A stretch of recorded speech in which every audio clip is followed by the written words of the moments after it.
Okay. Good morning, everyone. It is the 10 o'clock hour. It is Tuesday, July 26th, I believe, 2022.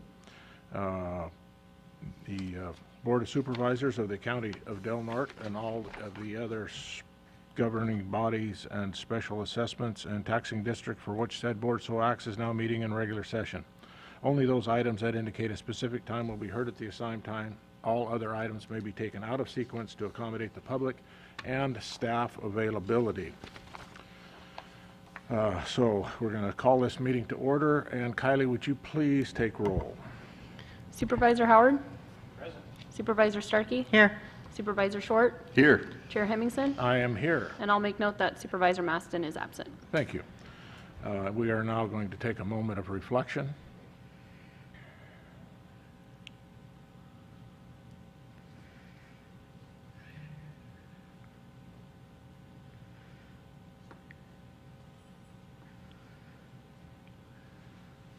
And now if you'll all please stand and Vice Chair Short will lead us in the Pledge of Allegiance.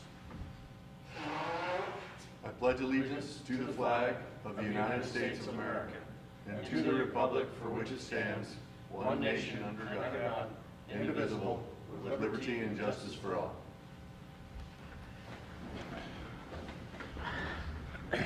Introduction of new employees.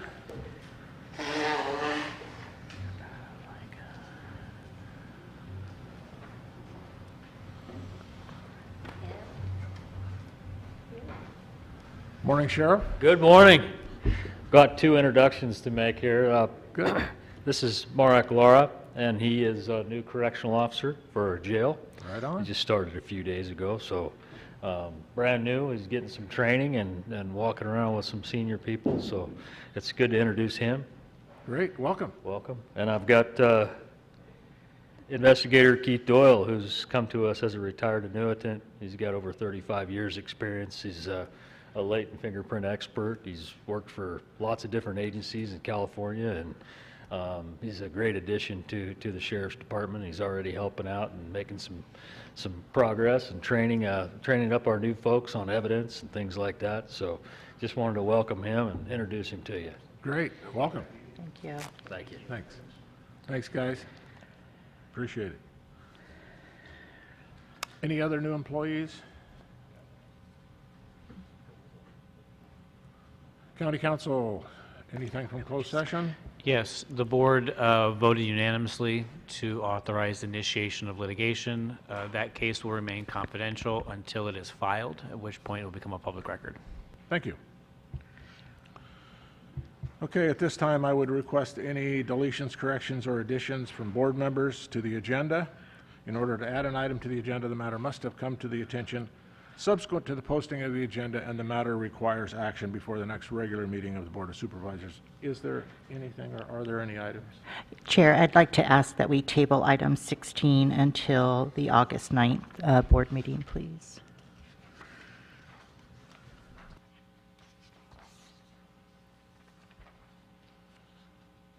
Okay.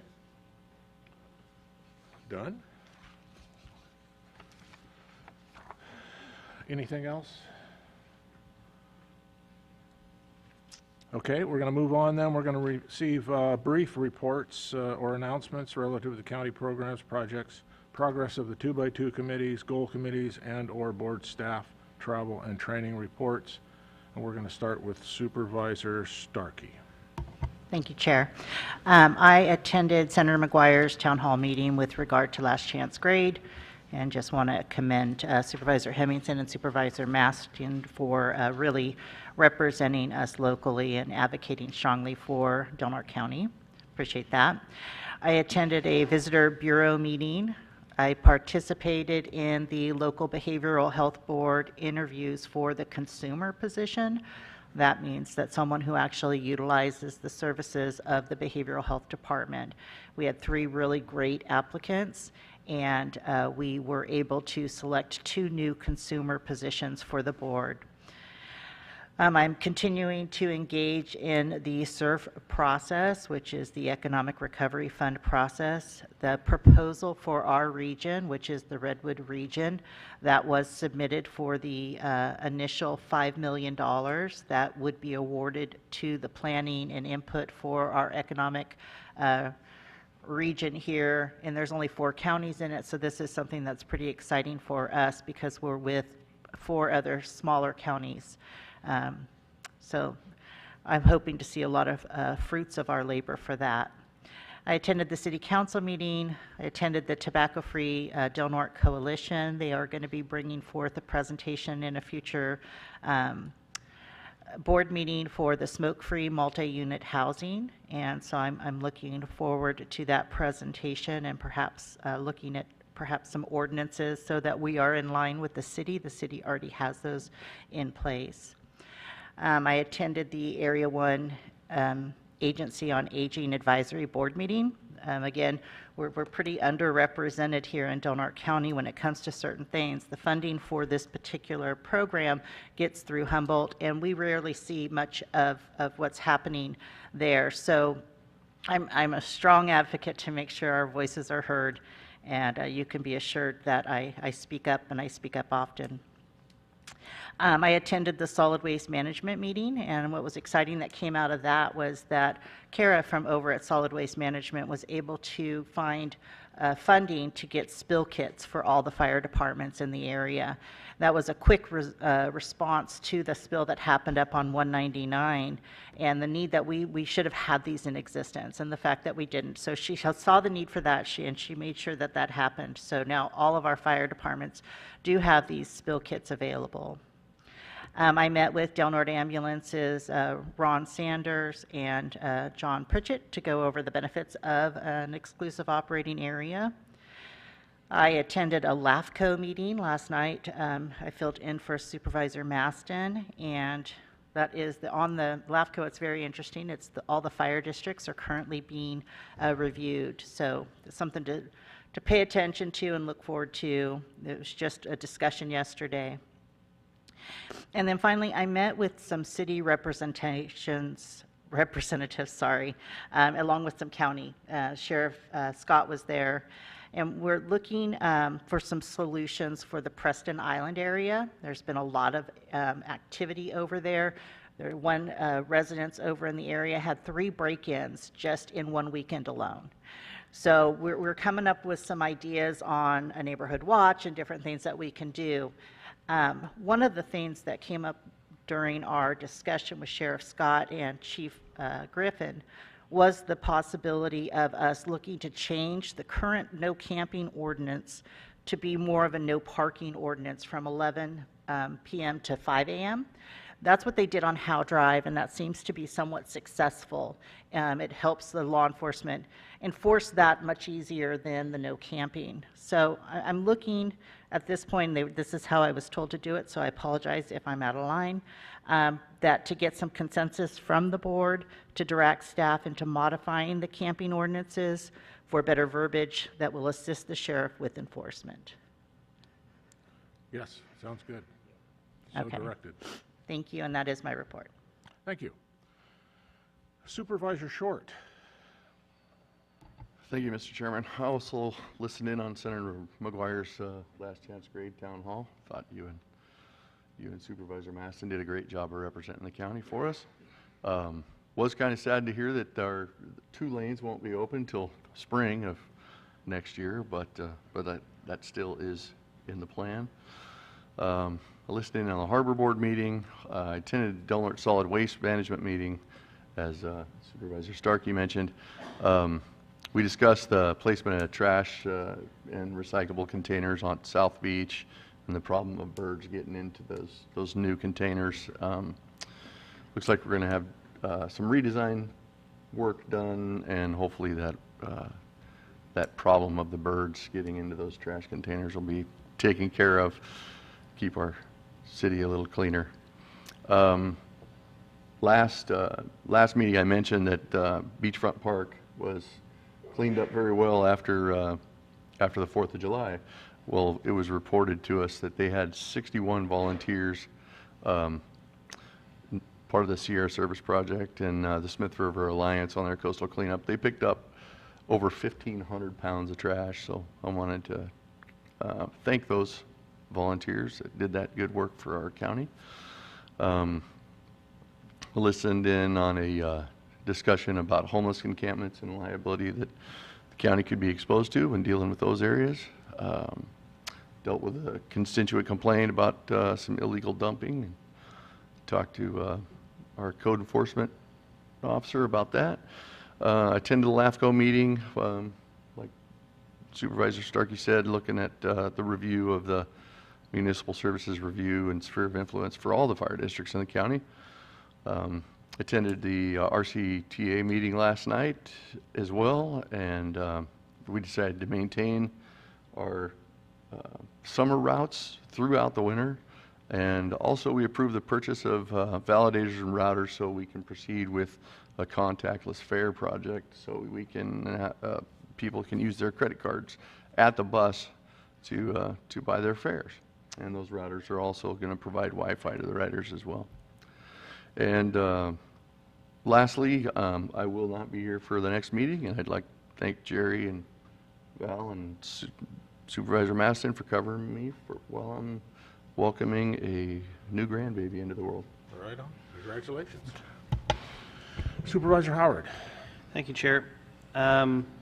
Continued with the process of recruitment and hiring for a University of California Cooperative Extension Rural Development Advisor. The interview process has gone very well, and we have 2 candidates that have come up to the top in that process.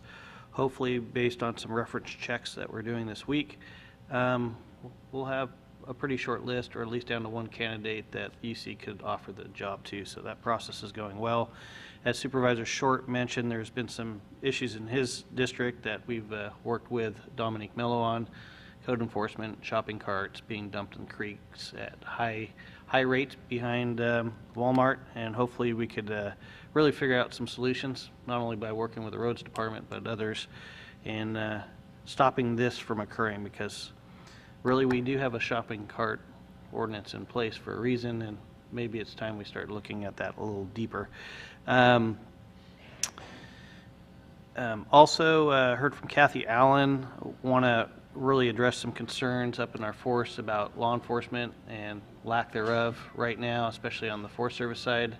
There's been some things going on out there, and hopefully we could pay a little bit more attention there. And in addition, I wanted to send out a big thank you for these fuel reduction, fuel breakage projects that are going around our towns of Hyuchi and Gasky, but most importantly Gasky.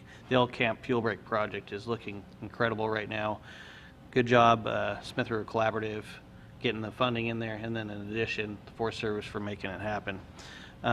Addressing a lot of constituent concerns in Big Flat around some property issues.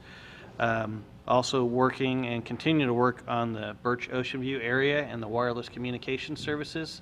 Getting pretty close to hopefully having something in place there and having some new wireless services in Birch Track. So hoping that moves forward.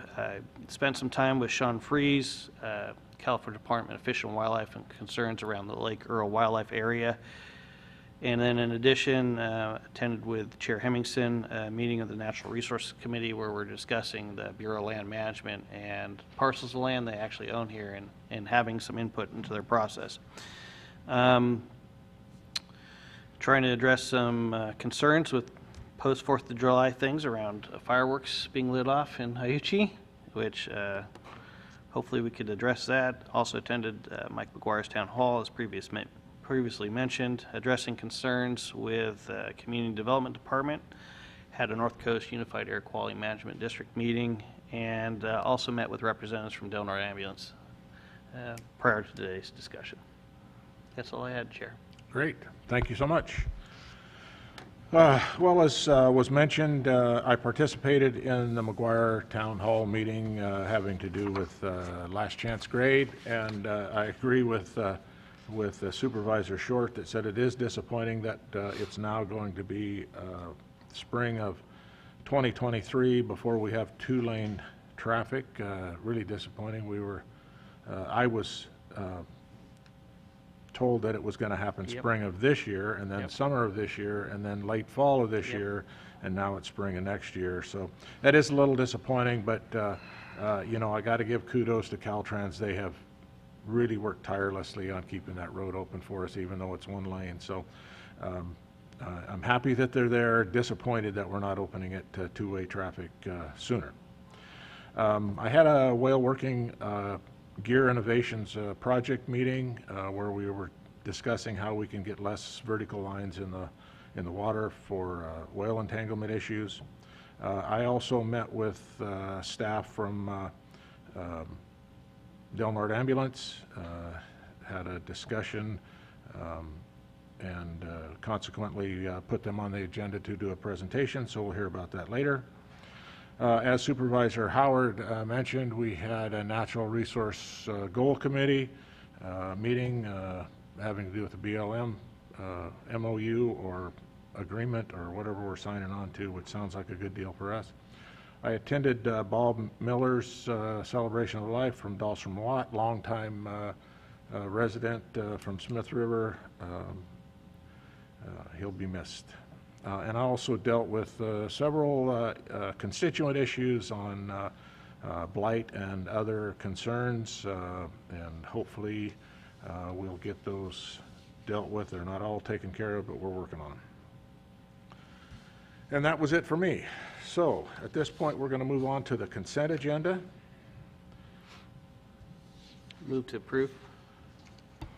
Second. I have a motion and a second on the consent agenda items. Is there any public comment on consent agenda items only? That's items 1 through 13. Good, Oh, good morning. that's not true. Excuse me, 1 through 11, excuse me. Yeah. So number 10 is a little concerning because it's regarding the pretrial felony mental health diversion programs. And it wasn't clear where these people are going to be placed. It was not clear what type of felonies were going to be allowed to go through this diversion program. And I do understand these are severely mentally ill type people, but there's still a concern for public safety. So I'd like to at least be able to hear something about those two issues. Thank you.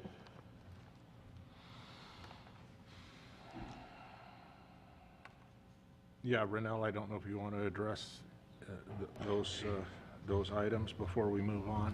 Sure. The diversion agreement was originally approved in 2019, and so really this item is just to add the funding for the housing, that we were given additional funds for housing. So the individuals, it's not new individuals going through the program, and that is a decision that the district attorney, the public defender, mental health, all have an opportunity to weigh in on if their mental health diagnosis is connected to their crime. So it's on an individual basis, and but this doesn't really relate to that. This is just to approve some additional funding that the Department of State Hospitals is wanting to award us for a housing piece of that program. Great, appreciate that. Any other public comment? Okay, seeing no other public comment, Kylie, would you please poll the vote? Supervisor Starkey? Yes. Supervisor Short? Yes. Supervisor Howard? Yes. Chair Hemmingson? Yes. Okay, so at this point, I think we'll move on to item number 15. Accept the attached certification of the results of the petition to repeal Measure R and order them to be submitted to the voters on the next regularly scheduled election, which is the statewide general election scheduled for November 7th, 2022, as requested by the Del Norte County Registrar of Voters. Move to approve. I have a motion And second. and a second. Any public comment?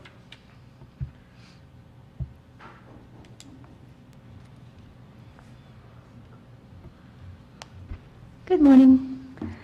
Good morning.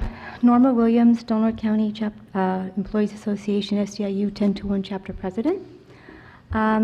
Obviously, you all know, as I've stated in past meetings, what our executive board position is on this ballot measure, actually on the two ballot measures that are now going to be placed on the November ballot. But I thought I should let you, as well as county employees, know that as of last week, when we met with our local leadership, they have 100% told us that they are solidly behind all county employees across the board, regardless of representation. And they will be working with us in regards to helping to defeat these 2 ballot measures in November. We welcome and invite the leadership of both the Sheriff Employees Association and mid-management to join us in working to defeat these 2 ballot measures. Mainly and basically, as you can see, I've been here representing our group. It is a challenge and an invitation for the leadership of those 2 groups, SEA and mid-management, to finally start showing up in public and publicly address these 2 ballot measures, mainly as a sign and a symbol to their members on how they feel and how they are advocating for them against these 2 measures. It goes a long way to your members to see that you are behind them. That will help, but we welcome and invite them to join us in that. My second challenge also is to all county employees across the board, regardless of membership, regardless of who represents them. I make no bones as a union leader on how I advocate, the tone and the manner in which I do advocate. And I'm never going to apologize for that, nor will I allow myself to be censored or moderated in any way, shape, or form. I was educated to basically speak and advocate on behalf of those who cannot or will not do it for themselves. I ask all county employees to do the same, especially in defeating these 2 ballot measures. This impacts all of us, even though some may say, well, it's only for those that get paid by Measure R. No, this impacts all of us in regards to the services as well. I'm asking county employees to basically do a couple of things. I'm asking them to stand up instead of sitting down, speak out instead of being silent, advocate instead of being complacent and capitulating. I'm asking all county employees across the board to join us in defeating these 2 ballot measures. Every county employee is a leader. I'm asking you to be one. Thank you. Thank you, Norma. Any other public comment? Any public comment on that? Okay, with that, Kylie, would you please poll the vote? Supervisor Starkey? Yes. Supervisor Short? Yes. Supervisor Howard? Yes. Chair Hemmingson? Yes. Okay, we're going to move on to item number 17, which is to discuss and direct county administration to explore options for developing recreational opportunities at South Beach, including direction to initiate a 2x2 meeting with state parks for discussion relating to the potential opportunities for development of a public use facility at South Beach. This is a conversation that Assistant CAO and I had about coming up with a facility where we can put in a permanent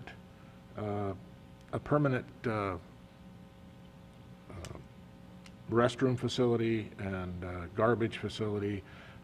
And I don't know if you want to elaborate, Randy, but there may be some opportunities out there, and I'd like the administration to look into that a little further. Yeah, no, I appreciate the opportunity, Jerry. So this really was kind of born, I think, of the conversations that have been happening recently over what I would characterize as good, well-intentioned, temporary solutions to a problem. The South Beach is obviously a gateway into the community, specifically into Crescent City. It's a heavily used recreational asset of this community, very roughly developed. I know it well. I grew up surfing on South Beach. I love it. But, you know, it's painful to see, you know, some of the activities that have been happening in recent years because of lack of resources that you really expect such a great public asset as South Beach.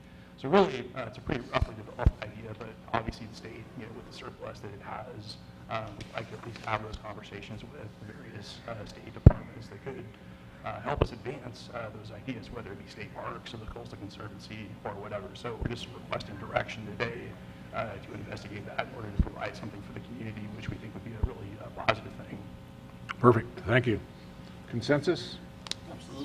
Yep. Direction? Absolutely. You got it.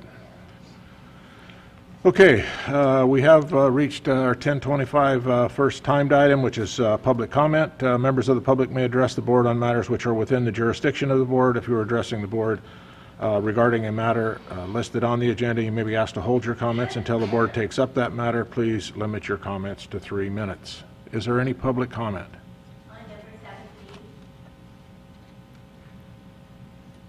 Didn't we already do, oh, I'm sorry. I'm sorry. Yes, item number 17. You can come up and comment. It was just a discussion item. We're not going to. I'm sorry. Good morning. So my concern is, where would this facility be placed on South Beach? And are we forgetting about the sea rise issues? Because already in the wintertime, there's certain high tide times where Caltrans has to sit and monitor the debris coming over the roads because of the ocean breaching the roads. And so I don't know where you'd want to put this facility. I think it's just going to add to more problems. Thank you. Thank you. Any other public comment? I'm going to open it up for general public comment. Any general public comment? Well, I guess I should have just stayed up here. So, first and foremost, I want to thank our Sheriff, Garrett Scott. He's doing a fabulous job moving the RVs along on the South Beach, and that's important because we don't need the garbage or the sewage. And the other things that he's got going on, I'm really, really happy with this sheriff. Now, on another matter, what's worse than a deadbeat father? The Del Norte County foster care program. A woman has been taking care of a 15-year-old girl for 4 months. And this girl's been moved to 15 homes in 2 years, but she's managed to stay well in this particular home. But there's an issue, and the problem is this woman has 2 children. She works full-time just to pay rent and utilities. She uses her credit cards for gas and food. And the foster care program doesn't pay her for this little girl that's staying in her house. They don't give her money for food, clothing, or whatnot else, but she's provided for. That's outrageous. Lastly, on another matter, Mr. Berkowitz died in March, and it's ridiculous and unfortunate that the widow paperwork for his death benefits or whatnot else just got placed in last Thursday. That's outrageous. So I don't know who's letting the paperwork slide on their desk, but somebody needs to be reprimanded. Thank you. Is there any other public comment?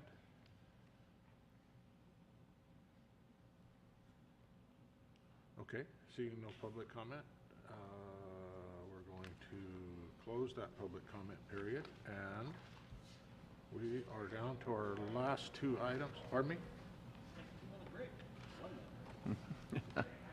Yeah, so stand by for about a minute. We're going to get things going here just shortly. We have a presentation.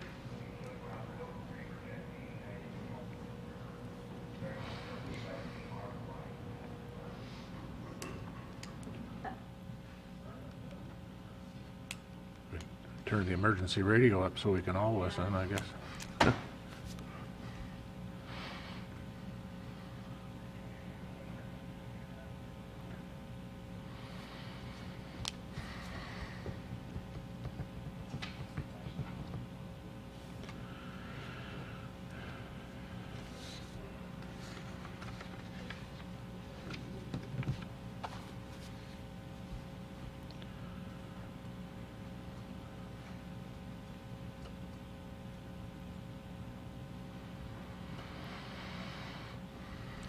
Okay, it is 10:30. We're going to receive a presentation from Del Norte Ambulance regarding its request for an exclusive operating area. Mr. Sandler, you're going to come up?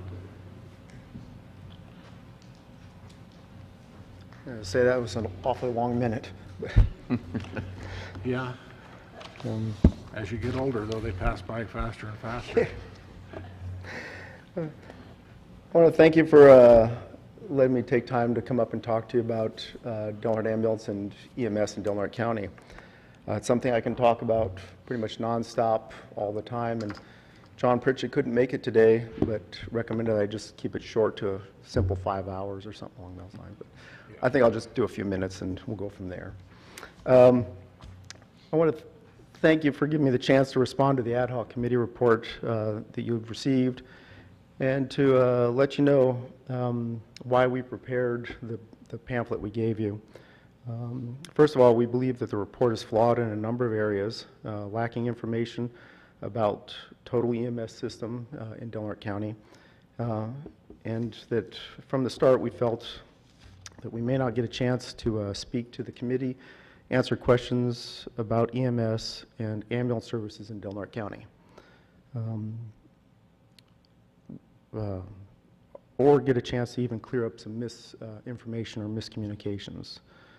And definitely not a chance to talk about the good things we've done for our community and our first responders.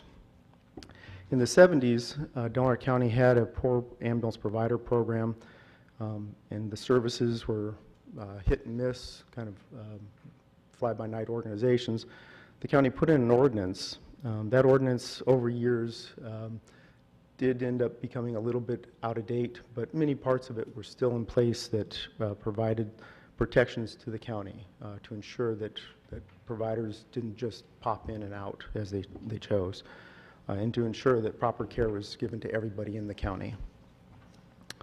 A few years ago, that ordinance was totally removed, leaving the county with our contract as the only way to ensure that there's any ambulance service provided to everybody who calls for needs of ambulance services.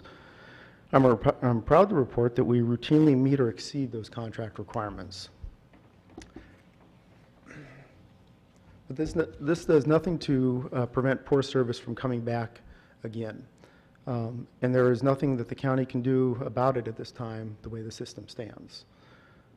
The report also misused the word monopoly to describe an EOA in Del Norte County, and leading one to think that we had total control over everything. A grandfathered EOA is a tool that gives North Coast EMS and Del Norte County total protection to ensure a highly regulated single service system is in place.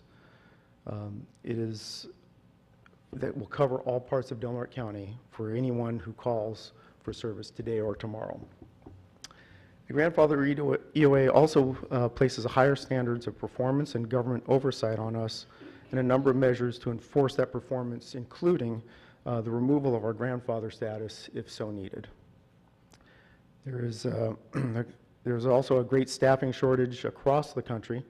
I'm sad to say that the EMS industry is seeing the worst staffing shortage that it's seen ever.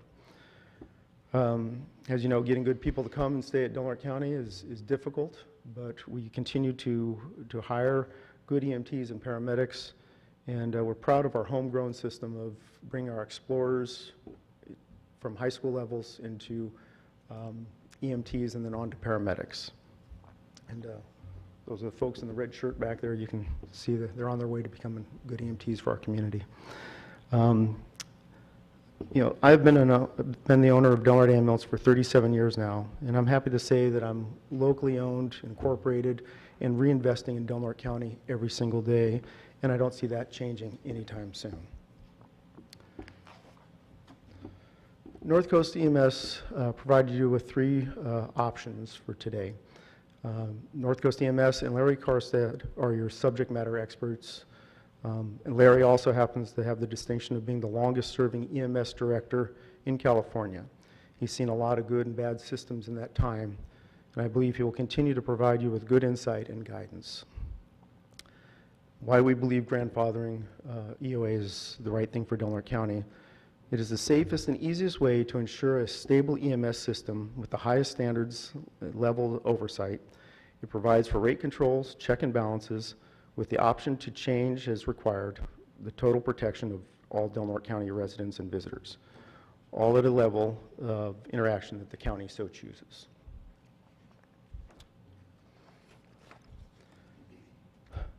"37 years ago, I was a 23-year-old kid that came to Del Norte County to provide the community with the highest possible EMS care possible. In that time, I've seen Board of Supervisor members, CAOs, hospital administrators, EMS administrators, fire chiefs, police chiefs, and many more come and go. But one thing has stayed constant is my passion to provide the service that can be the best service for all who call. I've been entrusted with the honor of providing our community with the highest quality EMS services, and I believe my responsibility every day, whether I'm at home, on the unit, or even on family vacation, I know that the eyes of the community are on me to do the right thing, and I have no plan on stopping anytime soon. With that, I would welcome any questions. Great, Ron, appreciate it. Any questions for Ron? Not at this point. I know we're going to have a lot back. Sure. Yeah. Chris? Anything? Not for me. Yeah, thanks, Ron. I appreciate it. Appreciate you coming forward and stating your case. Thank you. I tell you, coming up here is much harder than dealing with a 10-car pileup. Yeah. Actually, Chair, if I could, and I was going to bring it up when we discussed the ad hoc report, but if you'd like me to do it now, I just want to point out that a couple things that you're saying that the report is flawed, and we're going to talk about that. And then the one thing that actually is bothering me more than anything is that you weren't given the opportunity to talk to the ad hoc committee. And I have an email here that I sent to Charles Tweed and John Pritchett on March 10th that actually invited you to be part of this entire process.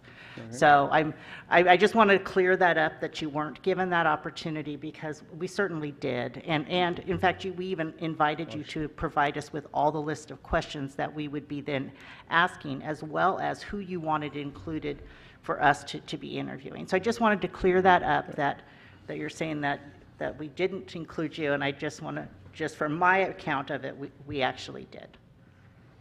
Okay, I will look into that. I was not aware of that, but again, to respond to the statements people made, or to clarify any miscommunications, we weren't given a chance to do that for you. So that's why we produced this packet, just so you had that information available. Ron, I do have a question. You mentioned that the grandfather clause could be removed at any time? Yes. And that with no notice, would it all of a sudden say, well, gee, we don't like what you're doing, and we can just take it? With cause. There has to be some sort of cause. Okay. There's a few steps that have to be taken, and it's in the contract and legislation that's put forward. Well, that's not like removing it at any time. But it can be removed if North Coast felt that they just didn't want to deal with a EOA anymore. They could remove it, and Larry could confirm that for me. But yeah, they could remove it with notice. I mean, they just say, we're going to just discontinue it, and we're done, just similar to the contract we have with you now. Great. Thanks for clarifying that. Sure. Any public comment? Anybody want to comment on the presentation? Oh, no, wait for the 6th. Chair, I have one online. Okay. I have a couple, actually. Okay.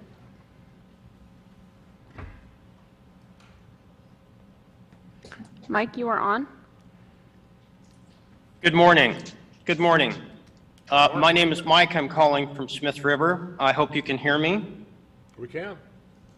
Private monopolies are a bad idea. Generally, private monopolies are prohibited in the United States, and courts have consistently ruled to break up monopolies.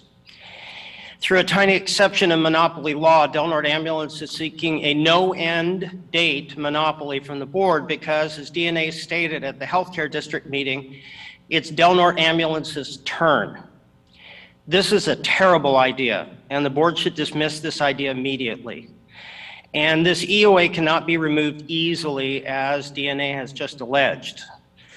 The board needs to listen to its firefighters. Firefighters are on the front line. I was a volunteer for more than 20 years in California and Central America. I worked in emergency rooms and clinics, and also as a medical interpreter. I was educational director for the San Francisco Paramedic Association, and I can assure you that not all ambulance services are created equal. Trust me. There's many ways to provide ambulance and ALS service. A private company generating profits for one individual is not the only way. A brief review of firefighter comments on DNA's performance reveals some very real problems with DNA. Ambulance service should be a public service, not a profit center. Many of DNA's well-documented problems grow from that maximized profit for the company's owner model. It seems like the ad hoc committee did offer participation, but DNA chose not to participate or they were too busy. Now, hundreds of communities across California prefer a public service model for ambulance service. Some communities have special districts like Cloverdale and on the Mendocino coast. Some communities have JPAs, Joint Power Authorities, Inland Mendocino, El Dorado County, Tahoe, among many others. And some have paramedics integrated into fire protection districts, and there's dozens of examples from across the state. There are numerous sources of grants, funding, and support for public agencies that apparently are neither being sought nor available to DNA. Once the search for profit is removed from the equation and high-quality service to the community by fairly paid, superbly trained professional becomes the highest standard, ambulance service can really begin to improve here. DNA provides little of the transparency in its operations that a public entity can offer. The board has very little control over DNA as things are now. The board should offer DNA a 1 or a 2-year contract, no EOA. Rather, the board should take this period to engage in a deep investigation of other models that are used around the state of California with great success. The board should do this without any preconceived notions of the automatic superiority of the private sector over the public sector. Thank you. You need to wrap it up or you've exceeded. I'm almost done. DNA has asked for a change in their status. Let's take them up on their offer. Give DNA a short-term contract and nothing more. Then really look at how to best serve the residents of Del Norte County, just not the special interests and the profit motive of the owner of the ambulance company. Thank you for your consideration. Kylie, you got something else? Yeah. Kevin, you are on. Good morning to everyone. Can you hear me? Good morning. Yep. So my name is Kevin Carey. I'm the current fire chief for Crescent Fire. And I just wanted to make a few comments as far as the official stance as a community member as well as a fire chief. I am new here. However, I do have over 20 years of EMS experience.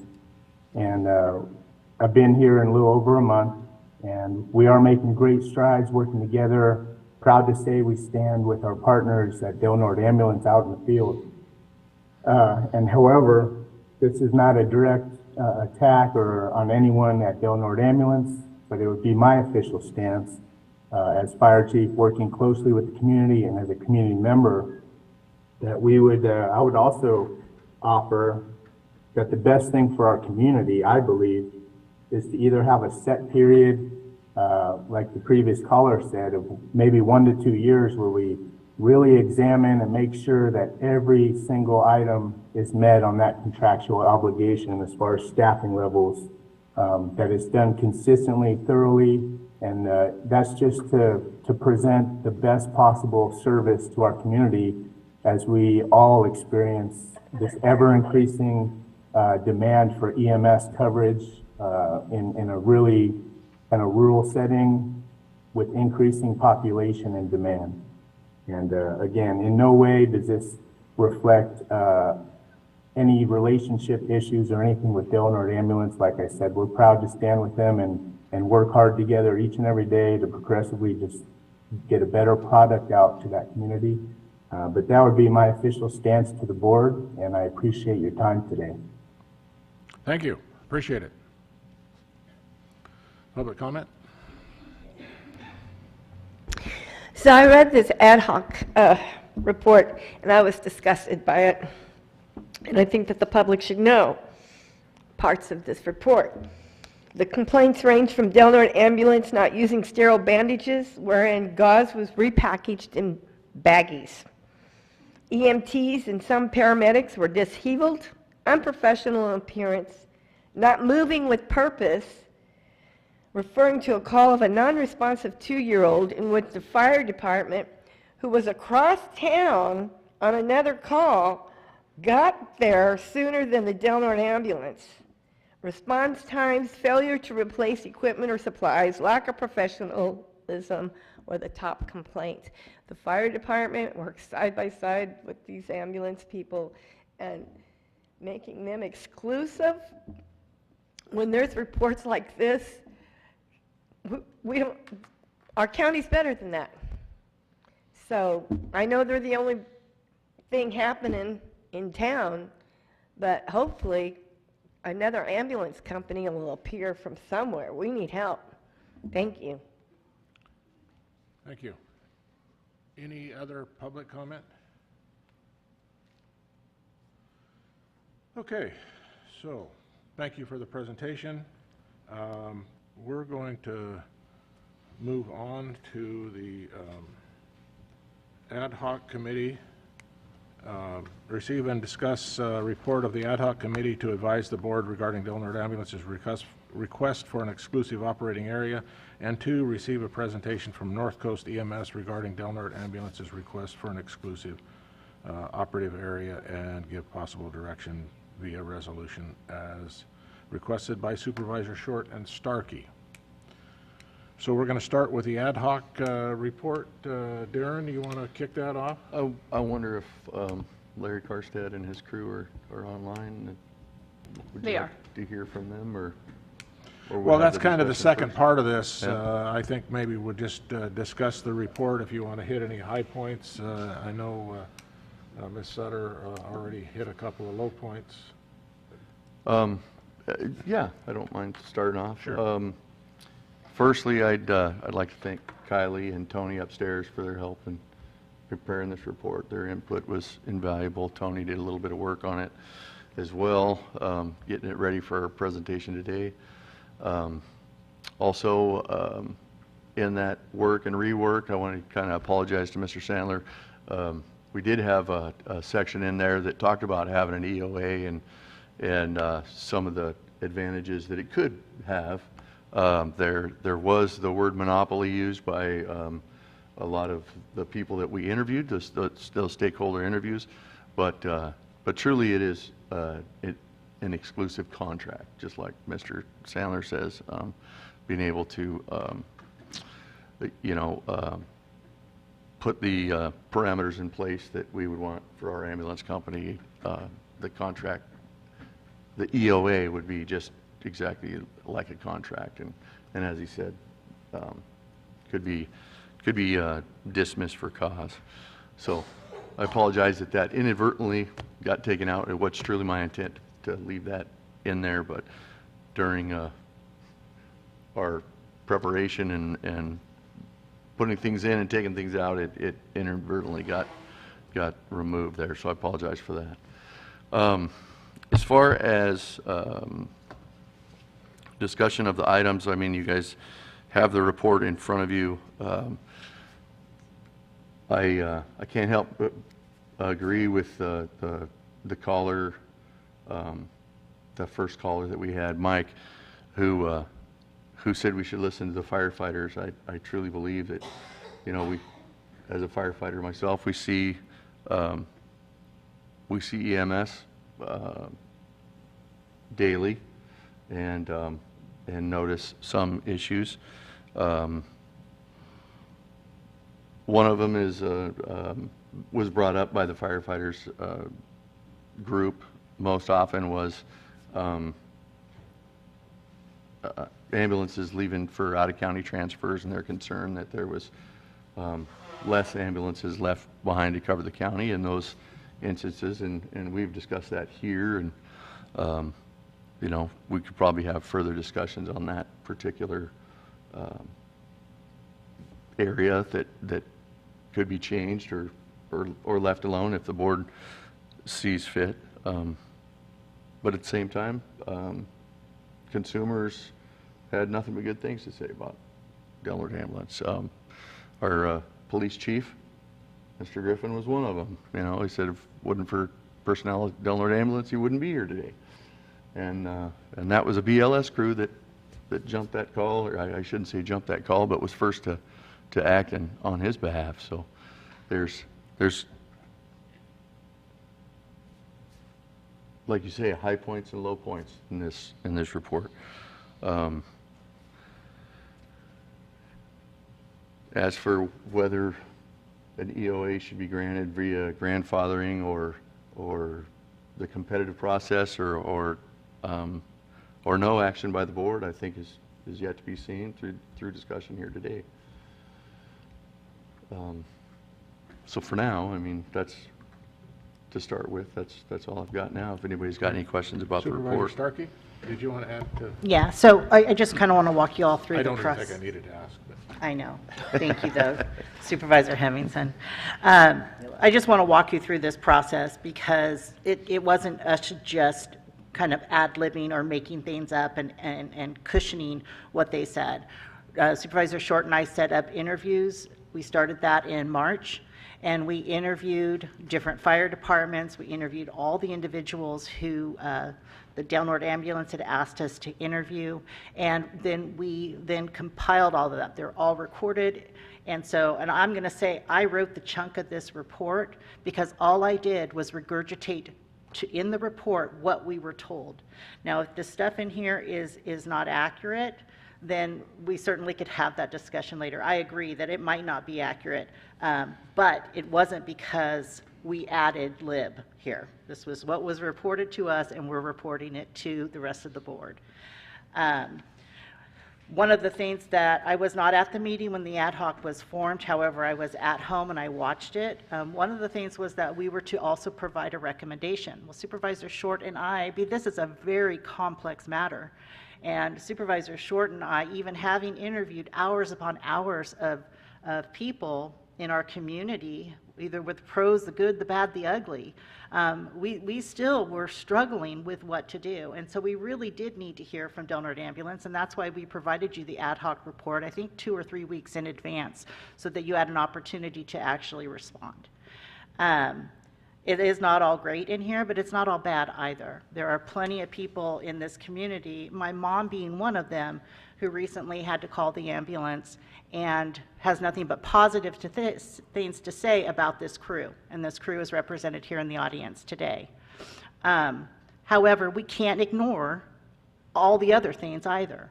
I think those are very important issues for the community to recognize. Nobody is perfect. Right? Mistakes are going to be made, especially in jobs like yours.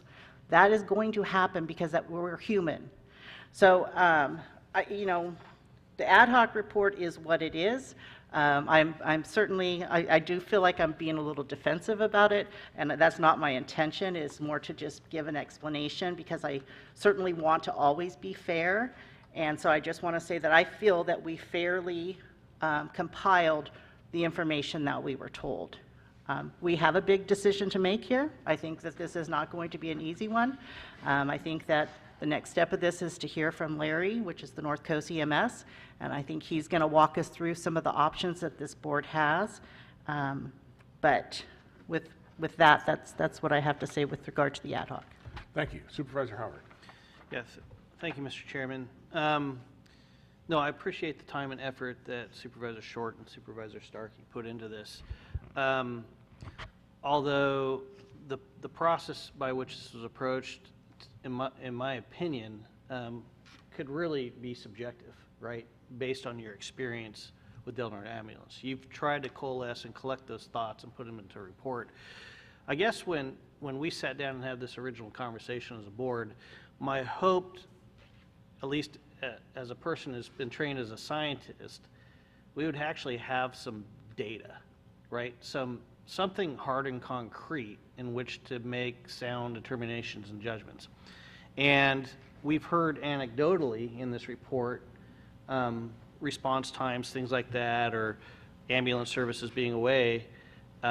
We've heard in the report that this happened, but I've got literally no data in which to make judgment decisions today, which I don't know if that exists out here, although when I read in the report, there's a relationship that I'm hoping we hear about today when Larry Karstead reports to us from North Coast Emergency Services, or a little bit about that partnership and maybe the obligation for them to actually look at those measurements, or is it our obligation as a board who's contracted with Del Norte Ambulance to look at those obligations?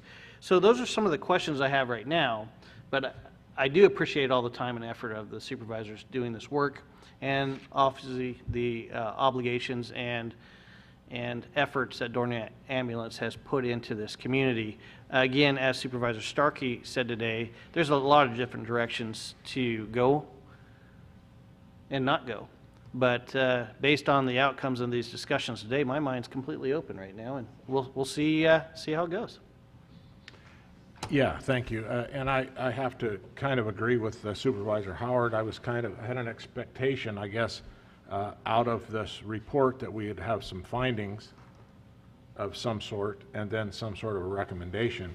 And we really weren't any better coming out of it than we were going into it, I think. Well, I think in response to Supervisor Howard and having that data, it was kind of the purpose of the ad hoc was to bring the information from the people that had exposure to Del Norte Ambulance, because nobody's keeping track of any kind of data that we would be interested in. Certainly, we don't have any avenue as a board. I mean, we get the presentation from the ambulance, about their operations once a year, but that's really the only exposure that the board has to any.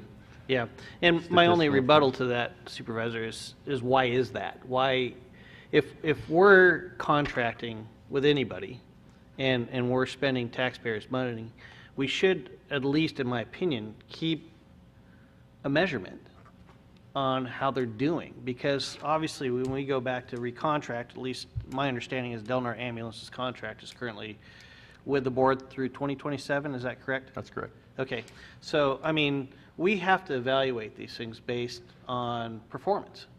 And if things aren't performing well, then obviously we have to make some decisions.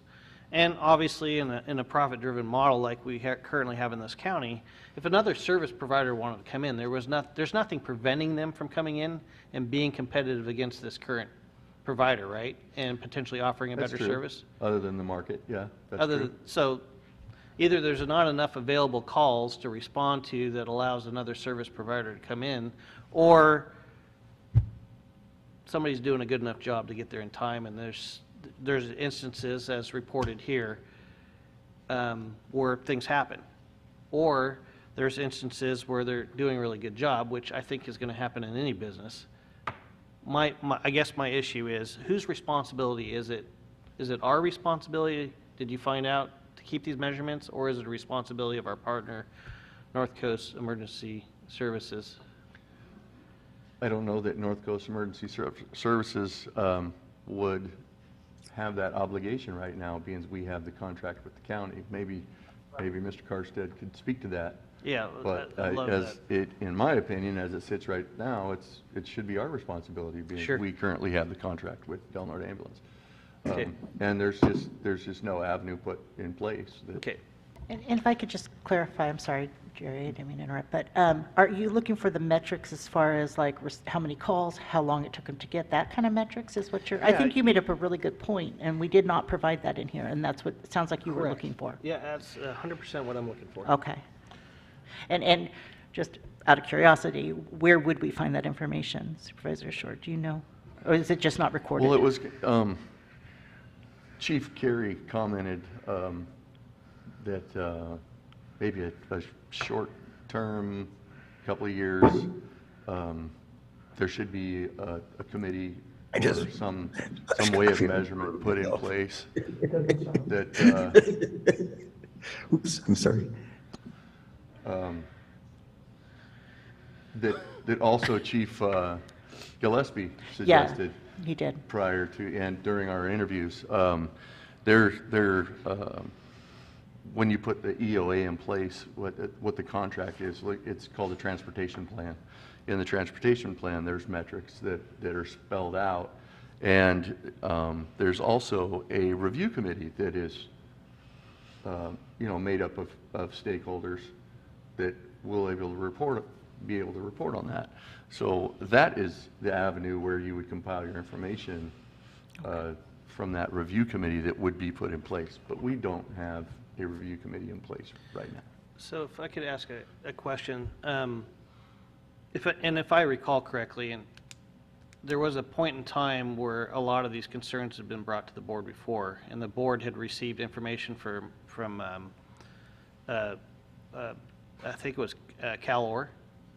If I remember correctly, Joe Gregorio sent us an email bit of information with some of this data. I don't know where that data was coming from, but it had to do with response times, whether or not they had to, maybe through a memorandum of understanding that they had between CalOR and Del Norte Ambulance, had to fill in for calls that folks were unable to attend. Oh, that's right. The interfacility But there was a lot of, transfers. lot of data that was presented. Where did that come from? Where did From CalOR get that information? That was Stuff they kept? their internal That was their information. internal information. And I believe that they did talk with the sheriff's department too from dispatch. I think that's when CalOR, and this was a long time ago, over a year and a half ago. Yeah. I believe that they were able to get the data from the dispatch. Okay. It's called something specific, and I'm just forgetting Yeah, what it you is. and me Yeah, both. computer aided dispatch. But, I don't know if it was the same discussion, but yeah, there is a dispatch information there. I mean, Okay. that's one way we could do it. It's pretty cumbersome, but Anyways, Yeah, gather it that way. I appreciate your input. Thanks, Chair, Certainly. for the. Yeah, no problem. And just my thoughts are that, we have a contract that goes out for another 5 years right now, that nothing changes. So if we give that exclusivity to one entity, then what are we going to get in return? So that's what I would like to see, is how would that contract change? What would be the benefit? What would be the benefit to the community other than just having exclusivity for Del Norte Ambulance? What would be the benefit to the rest of the community? So that's what I would like to see, as a comparison of where are we going to go with this. And I'm assuming it would be a new contract, or maybe we don't have a contract at all. We just give the exclusivity and EMS takes over. I don't know what that is, but we do have some certain things in there that are beneficial to this, to this community. Anyway, I'd like to see a little more than that, other than just a resolution that says, we're going to give you exclusivity. That's a concern to me. I would like to see, I'd like to see this develop a little bit more on where are we going with it.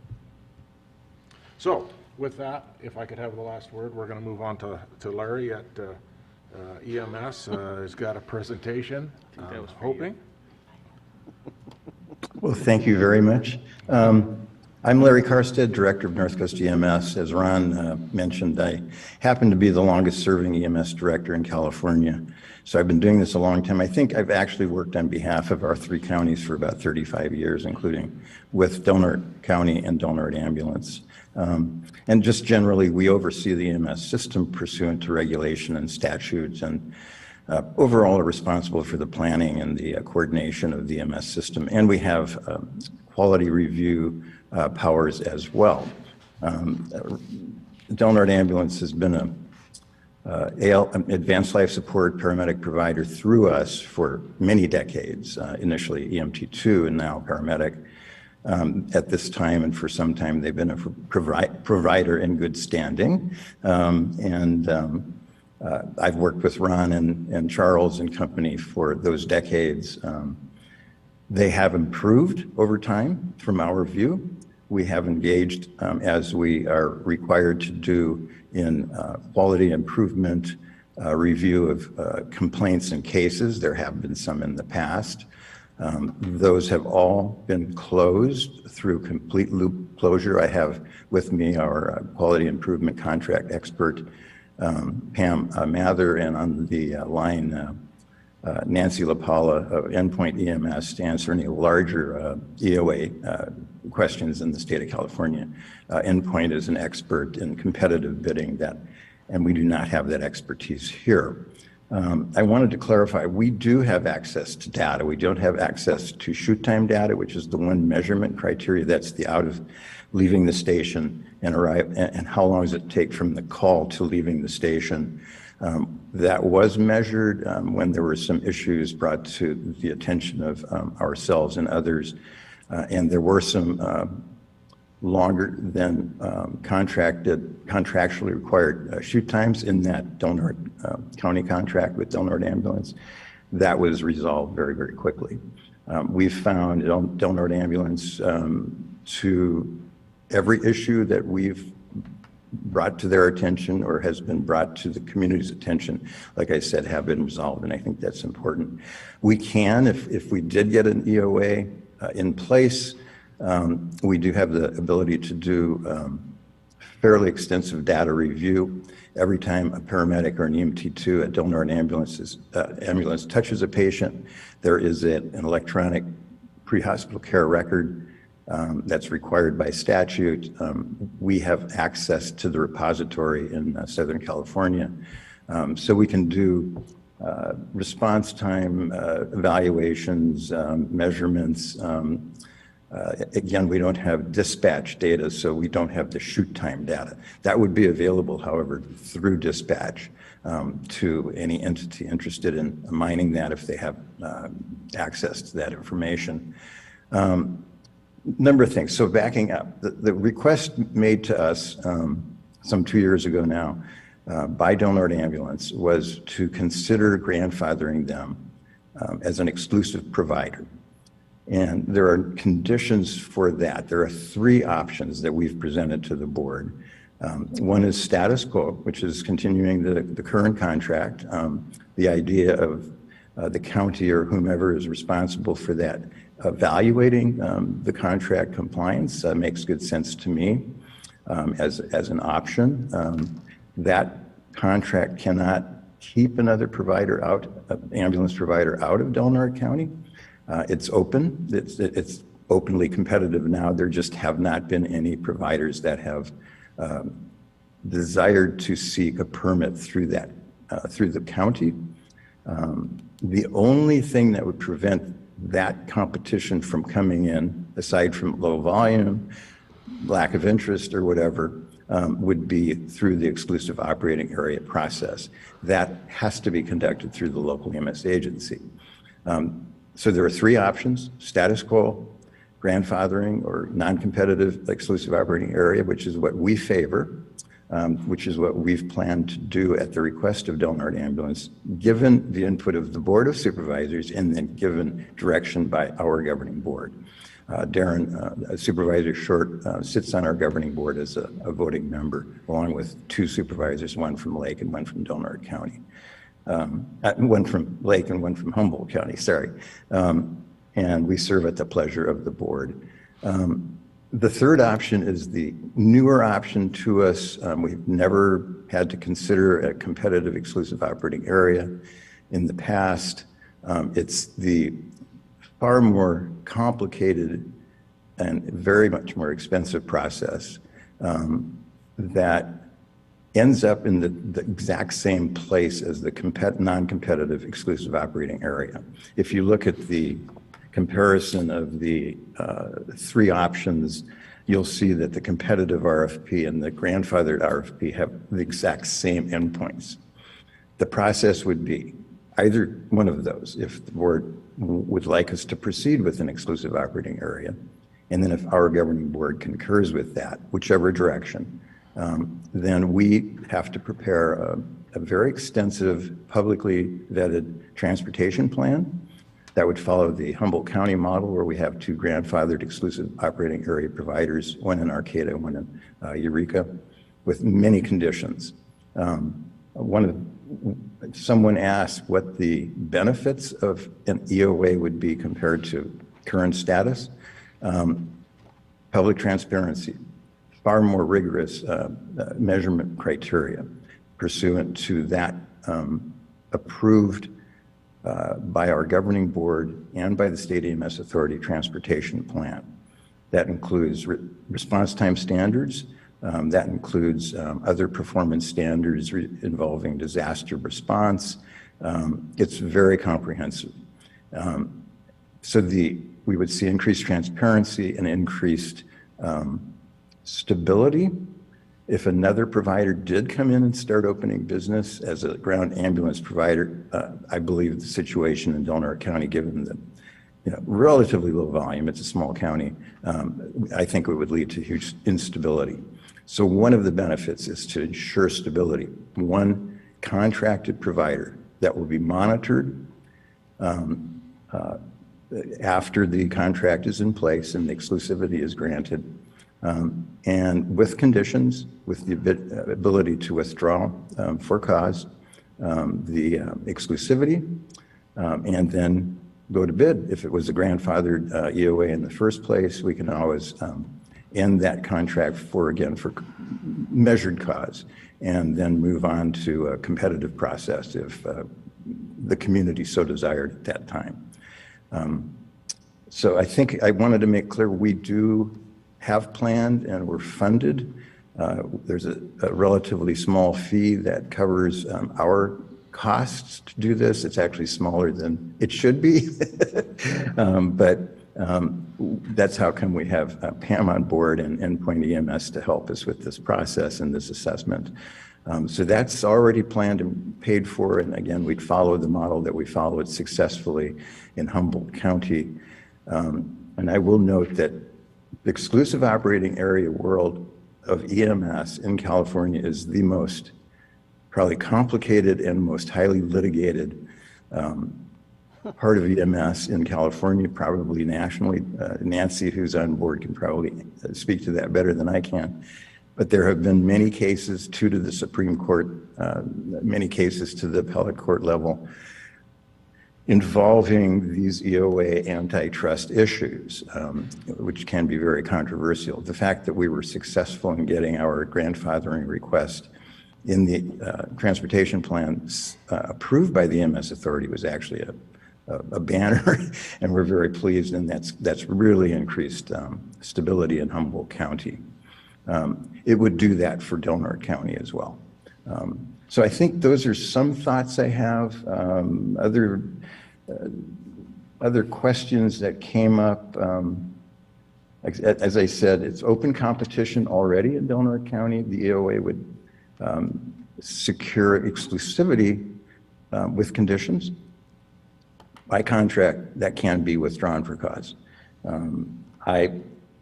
We're not, whichever way we go is actually fine with us. I will note, the exception of the competitive bid, we're not prepared to do that, and that would have to be funded. And the average cost in the study we saw from Santa Barbara County, I think in California, is something like $150,000 to just launch the RFP and then evaluate potential bidders or actual bidders. So the current cost to Del Norte Ambulance for the grandfathered DOA is substantially less than that. And it's, I think, around $5,000 a year to get this launched. And then that would be an annual fee to monitor. So that's one of the big concerns. And if we went down the competitive bid pathway, we would have to get a professional contractor to, experienced contractor to run the process with us, for us, and it would be very expensive. So I'll be happy to answer your questions. Pam, and if you have anything to add. Nancy, is there anything you want to add to that quick presentation? I hope it's quick. I don't have anything unless there's questions specifically for me. Happy to be of assistance. Fantastic. Nancy's sitting in her car because her power's out in her house. So are there any questions of the board? Yes, I'm sure there's a question from Supervisor Stark. Perfect. Yes. Hi, Larry. How are you? Hi, Valerie. Okay, I just want to recap. The benefits of grandfathering in is there's more public transparency, there's more stability. Mr. Sanders said there's more rate controls, and there's just total protection of Del Norte County. Is that kind of you agree with that? The rate control piece, we did not include in the Humboldt process, the Humboldt County process, because the Humboldt County has as your board did in the past, an ordinance through which they permit. And of course, in Del Norte, there's a contract which has, I believe, the rate requirements. So the board approves the rates. That is traditional in all three counties. We can consider incorporating those responsibilities into an EOA contract, but I like the separation of powers. It gives a wider spectrum of review and responsibility through a very public entity. We are public, but the Board of Supervisors, of course, we serve, as a public entity under our governing board. But we decided to retain that ordinance and those criteria in Humboldt County for that very reason, kind of to spread out the oversight responsibility. I think that's very, very prudent. Okay, and then you said that if there was an EOA, then we could have that fairly extensive data collection. Why can't we have it without an EOA? We could. We can provide data. We mine the data like I said, every time a patient is seen by, contacted by an EMT2 or a paramedic at Del Norte ambulance, there is a medical record. We have access to those. We can query that data. We can look at response time data. If we move forward, or if there was a request, we can look at response time data going back 4, 5, 6, 7 years, which is what we did in Humboldt. And given that experience, we would set up reasonable response time standards that we could then monitor based upon that breadth of information. So that's available to North Coast EMS. Again, not the shoot time data, because that requires a dispatch. When did they launch and when did they arrive? Unless that's reported in our database, and I don't know that it is. I actually cannot recall, but so we could do that. Okay. And we do quality review, and we do look at overall trends and so on pretty continuously as is. It's just kept quiet. We see problem, usually it's resolved very quickly and so on. Okay, and then my final question is, Ron has indicated, and I'm just getting told it's Sandler, not Sander, so I really apologize, Ron. He's indicated several times that he has no plans to sell this company at all, that he's here to stay. He's committed to Del Norte County. If we grant this EOA, does that stay with the company, or can we add a clause or something like that that says, should Del Norte Ambulance choose to sell, then we could open it up for a competitive bid? Is there any kind of rules around that? If I may, we could build whatever the community desires in the contract, to be determined. I don't think we addressed that, Pam may remember or not, in the Del Norte, in the Humboldt County contracts, but that could be added. I don't see any reason not to, again, with the understanding that going down the competitive bid pathway is a very big deal and a very expensive deal. So that then would have to be funded if we ever actually are requested to proceed with a competitive bid. And it would take us quite a while to even get that part accomplished, and then we'd start the planning and transportation plan building process, and 1-2 years down the road, we go to however long it took, we'd go to bid and then finally have a contract in place with a provider. There were 4, we did do a query at Supervisor Short's request. We queried all the surrounding private ambulance providers, including CalOR, and I think we received 4 letters saying that they would be interested in bidding should that pathway be taken. And one of those did include CalOR, and one of those, of course, did include Del Norte Ambulance. All right, Larry, thank you. Those are all my questions. Perfect, thank you. I sure do. Okay, bring it on. anytime the word litigate comes up in a conversation, it perks my ears up. So I really needed you to expand a little bit more on maybe some specific examples on where these were challenged, why they went through the process of litigation specific to EOAs. Could you expand on what you're talking about, or at least highlight some specific examples, what triggered litigation in these cases? I'm hoping Nancy can back me up here because my recollection of some of these details is a little vague. There have been two litigated to the California Supreme Court issues many years ago, maybe, two that made it to the Supreme Court and then several appellate court decisions in California, the most recent being the Butte County decision. The Supreme Court decisions had to do with, as far as, and Nancy, you're going to have to bail me out here, I think it had to do in San Bernardino with the...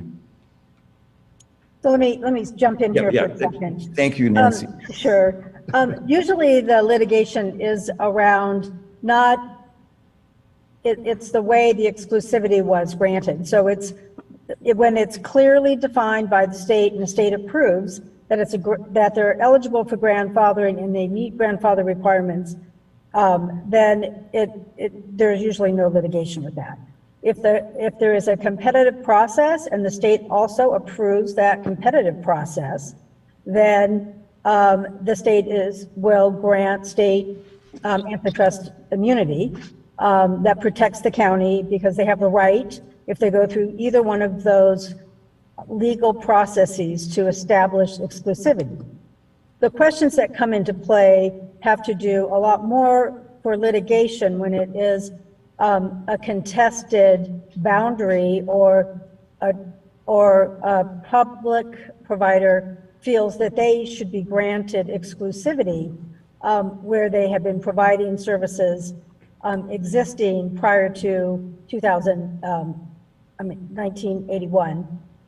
Then there's question of whether there's statute that allows for 201, which allows a public entity, or usually it's a fire department, to continue to practice. And the question is whether they can expand services or not. And it impacts the EOA in relationship to how a private provider has been providing services or ambulance transport, and the issues between a public or private wanting to impact on that EOA. So that's usually where the legal questions come into play. It's not the issue around the legality of establishing the EOA, that there's checks and balances that allow for that to occur with the way that the transportation plan is developed, the way that the state approves and reviews existing documentation to prove that an existing provider has been indeed practicing in the same manner and scope according to the law, and or whether the competitive process, the RP, is put together in a way that establishes competitive process that is fair and meets the state's requirements for that process. So did that answer that question for you? It sure did. Thank you. And if I may, one of the most recent decisions was the appellate court decision in Butte County, which also looked at who runs the EOA. And because of statute, a Board of Supervisors has the authority to adopt, for example, an ambulance ordinance, which Del Norte County had, up until 2 years ago. But to run through a competitive bid process or a grandfather process, EOA process, that falls specifically by statute to the local EMS agency. That's why we're involved. And the Butte County decision contested that. The county, I believe, was too heavily involved with the process. So that's why we're very careful here to seek the board's recommendation. And then we move on with this process under our governing board, following all the steps that worked in Humboldt to secure an EOA, hopefully through a state approval of our transportation plan, should we go down this pathway. Thank you, Chair. Yeah, Supervisor Short. Just a couple of examples, and Nancy, you can correct me if I'm wrong. One of the court cases was the Santa Barbara decision, and that had to do with an exclusive provider outside of the city limits having the fire department in the city limits encroach on their boundaries, go over their boundaries and provide services. And another one was the Sonoma County decision where exclusivity was granted to a group or possibly just one entity and not an outlying entity, and then boundaries being encroached upon there. That was just a couple of examples of some of the litigation that's gone on. And like I say, Nancy, if I was off on those two examples, correct me if I'm wrong, but just to give you an idea of what kind of litigation was going on. You got any questions for Larry? No. Larry, I got a couple here, if I could. This is Chair Hemmingson. You said that you do a quality review process. What information do you use, and how do you go about doing that quality review? Excellent question. That's kind of the information we would have liked gotten, I think, out of this ad hoc committee. So we're, as a local EMS agency, required to have a very robust quality improvement system. And that's to ensure quality patient care, to allow data measurement of, as I said, different factors, response times, numbers of runs, patterns, and so on. The state has, for several years now, quality improvement regulations that we follow. And way before those were implemented, we have a very several policies that explain the process. It starts at the lowest level. If Del Norte Ambulance, as an example, or any advanced life support provider in this region, perceived there was an issue with an individual, a scene call, whatever, they can review that through their internal quality review processes.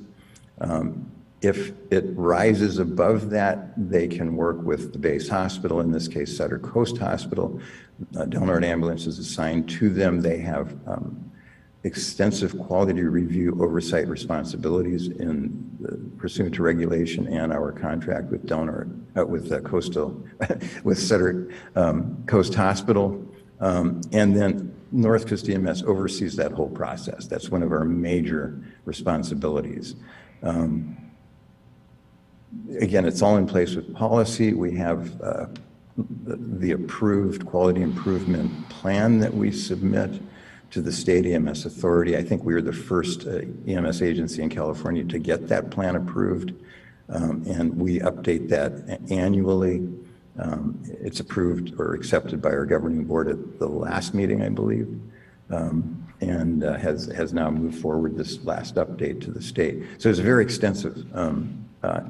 And as I said, through that we can mine. We have an individual who is on contract to review that data, can do quality review reports, patterns, and so on. And we look at those things. We can also review on a case-by-case basis any call. And our EMS coordinator, Casey Hurd, who is one of the longest-serving, now retired paramedics in Humboldt County, regularly reviews PCRs. And then Pam, who is sitting with me, is also involved with that process. And that's all overseen by our medical director. Does that answer your question? Yeah, and so along that, just to follow up to that kind of is, so other ambulance service, I assume that you're kind of complaint driven. I mean, you hear a complaint and you go out and investigate that or whatever, and that goes into their quality review. But how does Del Norte Ambulance stack up against other ambulances in the area? In Humboldt now we have 2 grandfathered EOA providers, so our monitoring that we have just started as of the first of this year is more extensive. Because the counties in all 3 cases have either an ordinance that permits the ambulance and empowers the existence of a transportation ambulance in that county, and in Del Norte that's a contract. North Coast EMS, that's not our, as I think Supervisor Short mentioned, it's really the county's responsibility to oversee that contract. We can help, be happy to, with our quality improvement tools, but that's not our territory other than to assist and to help, as I just said, if we are asked to do so. Okay. I think that's. So you're talking about complaints, Jerry? Like, Yeah, I how many mean, you field the complaints, do you not field complaints? Oh, no, we field complaints. There have been a handful over the last some years, I don't remember specifics, with Del Norte Ambulance. All of those, as I said before, went through a process to evaluate facts, to understand what occurred, whether policies were followed or not followed. Actions were taken to resolve that issue by Del Norte Ambulance or at some level, but I think they've been very responsive. For example, when the shoot time issue came up through Chief Gillespie, that was measured. I don't remember who provided that data. There were some instances of longer than required in that contract shoot times. And that was resolved very quickly by Del Norte Ambulance. And in the last several years, I do believe their quality improvement capabilities have improved dramatically. Ron could speak to that. They've implemented new programs that I think are very robust. We can evaluate complaints, if anything comes to us, we would always do that, and we follow those to loop closure. We can look at patterns of response and so on. Well, yeah, and I guess my point was, is Del Norte Ambulance out of the range? I mean, you said that everything has been complied with now, or everything has been resolved, all the complaints. Is that the same with other ambulance services in the area that you have received complaints from? Do they all get resolved? Do they all meet that same progress that Ron has done, where he's activated certain things to make things better? Is that what happens in most cases? I'm assuming that it does. It's rare. I just wanted to speak a little bit. I'm going to just ask Larry to mute because we're sitting in the same room on two laptops. I just wanted to speak a little bit about your first point, which was where it appears as though monitoring is only happening when it's complaint driven, and that, as an example, with the Humboldt County EOA, there's also proactive monitoring, which is super important and kind of speaks to Supervisor Howard's concern about kind of more science-driven and data-driven, where we can actually, take response times. We don't wait for someone to say, oh, response times seem really prolonged. We're actively looking at that and comparing them with historical data to ensure that there's no degradation. So, and the same as looking at the quarterly QI reports that every provider agency submits. We're proactively looking at those, identifying focused reviews for the future. So it's not just a complaint-driven quality review process.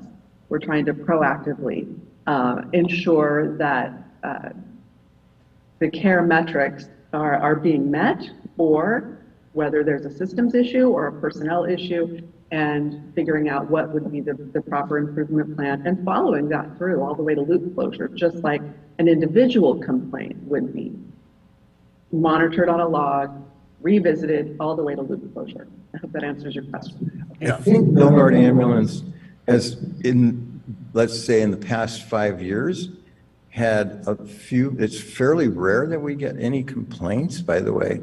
I'm going to say in that period, maybe, I'm guessing 5. We do track all of this. Casey would have that information. That's a little more than some of our other providers through time, but it varies with the provider. It varies with the conditions.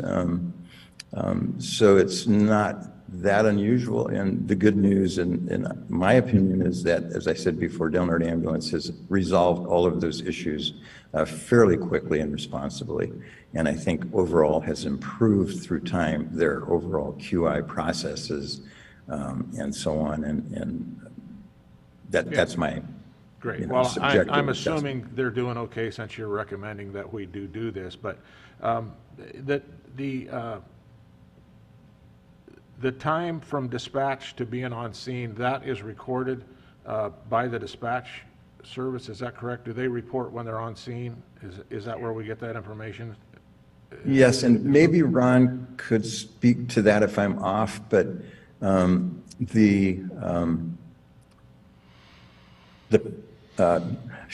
who dispatches? The sheriff's office is the PSAP, the Public Safety Answering Point for Del Norte County. They would have that information. So they would receive the call, and then they would notify Del Norte Ambulance. Now, there's a new dispatch next step that now resides in Oregon that Del Norte Ambulance now uses, and I think that's a relatively new service.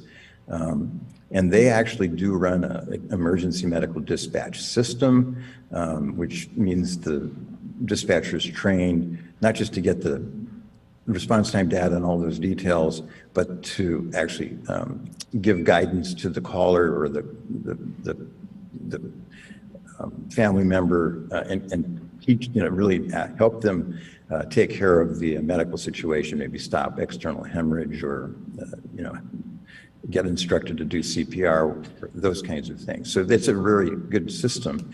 But the actual beginning of that still resides with the sheriff's office. So they should have that data.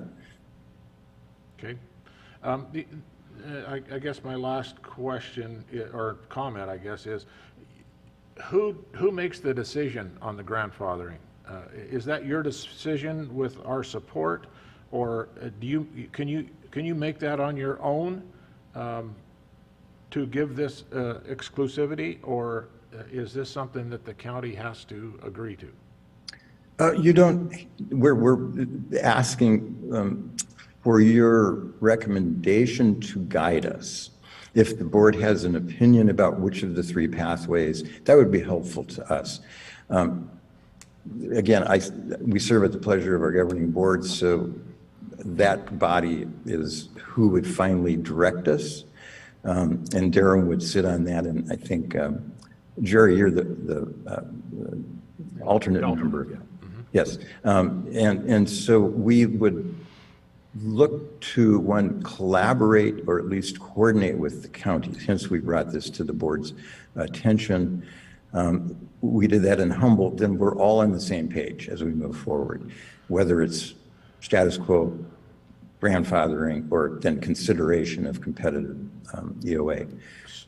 So if we were to grant this exclusivity, would the contract that we have be part of the EMS process, or would it be with us and Del Norte Ambulance?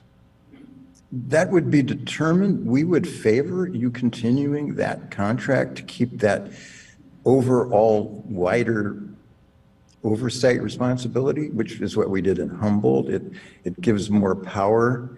The board, of course, represents the entire county, and of course we serve at the pleasure of our governing board in the three counties, but I think sharing that responsibility with those specific contractual responsibilities and maybe tighter evaluation by Del Norte County, and then North Coast EMS layering collaboratively and coordinating that in our EOA process, so they match and they work together is what we would do. And that's exactly what we did in Humboldt County, I think, very successfully. So I would favor, that the board continues that contract. Okay. Thanks, Larry. That's all I've got. Anybody got anything else? I might want to comment after public comment. Any public comment? Any public comment online? Kylie, we've worn them out. We've drug them out long enough. I'm not seeing any hands raised, Okay, Chair. thanks. It's not a long meeting. Valerie? I think that what we have before us is, number one, do we want an EOA or not? And then once we make that decision, how do we want to proceed with the EOA? I'm not opposed to the EOA. I think that there's a lot of benefits to it. My understanding is that we have more control to up the expectations that come with it. And so if I lean to an EOA, and that's where I'm leaning, I do believe that Del Norte Ambulance, despite their downfalls, there are some, but they have been here. They've got the reputation in this community. They are responsive when there are complaints about them. I would definitely want to see more of an oversight by this board, and I think that's what was missing for the past X amount of years, is that the board didn't really put that expectation on what the quality assurance is and that type of thing. So I think that would need to happen. So if I were to have to kind of show my hand here, that's where I'm leaning, is that we do go in EOA and we grandfather in Del Norte Ambulance with a lot of conditions that I don't know when the time is to discuss those. Supervisor Howard? Yeah, and I think it's premature, in my opinion. There's still, in my opinion, a lot of unanswered questions, and I'd truthfully like to see the data. If we're going to do this right, and we're going to basically award this exclusivity, we really need to answer those questions for ourselves, in my opinion. And we've got a good contract in place. And we know that there has been a performance review standard, which North Coast EMS actually tracks, records. I want to review that data. I want the data from dispatch, because obviously you guys did a great job in collecting the reports, putting them in together, and other than Chief Carey calling in today, I don't see anybody here arguing a different side of this case. If they felt truly strongly enough about some of the pieces and opinions put into that report, I would assume they would have been here arguing just the opposite of what we're at least considering today. So I want to make sure those opportunities are allowed to be heard by this board and by the public for transparency purposes. So I certainly want to invite those to a continued conversation that would allow us to fish through this a little further. Supervisor Short, you got anything? I agree also that it's a little premature. We do have some concerns. As I said before, talking about the conflict between, my perception of conflict between our mental health services transportation contract and our medical services contract.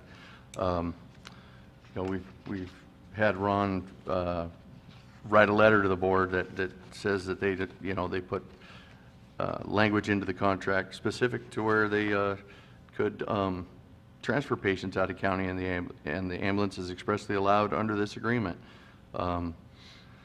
Operator is free to enter into a contract with other government agencies. Nobody's disputing that, but I think that none of the board expected that ambulances would be taken away from the medical contract to fulfill the mental health contract. And I know that Del Norte Ambulance doesn't agree with that position, but I think that's something that we need to vet out, unless we want it this way, into perpetuity, or under this exclusivity or an exclusive contract. The idea of putting a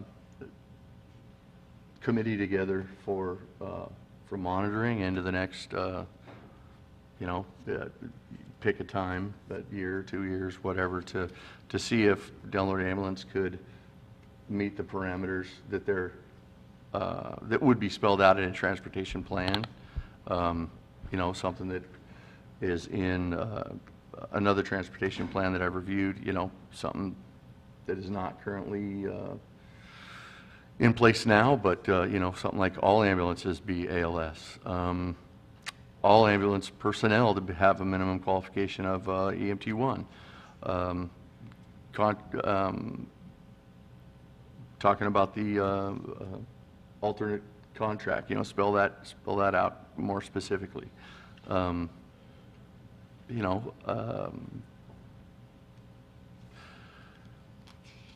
some mechanism in place to increase ambulance hours during surge events. And I think Del Norte Ambulance probably does a pretty decent job of that currently. They are only obligated to have 3 ambulances on duty or on shift, and I believe you have 6, Ron, is that correct? 6 ambulances? How many vehicles do you have? You do, so, yeah, thank you, Ron. So I thought that putting something in place, if, you know, and I don't think Del Norte Ambulance is under any obligation to do so, being they're currently under contract, but I thought it would, having that review committee in place would be a part of the QI process that would improve the service to the community overall. There's other concerns I have. The management contract they have with Metro West, I'm concerned that Metro West just lost their contract in their hometown. They weren't, according to the news articles that I've seen, the Board of Supervisors in Washington County didn't think that they were meeting their contractual obligations. So I have concerns there that if we granted exclusivity, is that what we're going to have here in Del Norte County as well? So those are just some of the concerns I have. That's why I think there's some things to work out. So that's just my opinion.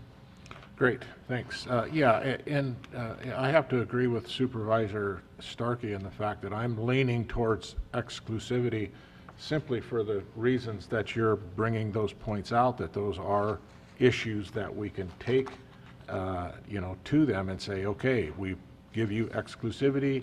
We want to have this, this, and this. I think this is our perfect opportunity. So I think it is premature. I think we need to iron those things out first and then go to support exclusivity or not, whichever way we go. But I think we need to iron out those pieces and make sure that we're all on the same page, that the community is going to benefit from this whole thing. That's why we're all here, is to make sure that the community benefits. As far as the quality review, I don't know that I've ever seen a quality review from EMS, if they've ever given that to the board. So those are some things that I would like to see, and that's why I'd like to see them kind of look at this stuff and they've got the data, they can use the data, they know how to use the data, and they can bring it out. So give us a report, and we can see how you're doing. Chair, if I could just make a suggestion. Perhaps we want to direct this ad hoc committee to dive, because I agree, and I my first time being on an ad hoc, and I'm going to tell you, I didn't really even know what to do. So, but I think that Supervisor Howard and yourself brought up some really good points, that we didn't provide a lot of the actual statistical data. And so perhaps if you directed us to go back to the drawing board and then provide you with the statistical data, I know I would certainly be agreeable to that, if that's the will of the board. Yeah, I'd like to see you get together with administration, go over the current contract and with Del Norte Ambulance, and go over that existing contract, see where we want to tweak it, if we can meet the expectations that Supervisor Short just brought up, if we can get to those points and get those resolved and move forward. I think this can be beneficial for everyone involved. So that's what I'd like to see, and that would be my direction if you're so inclined to do that. We'll continue on. Thank you. Okay, yep, great. Kylie, have we got anything else? We do not. Okay. So, with that, we are adjourned. Good discussion.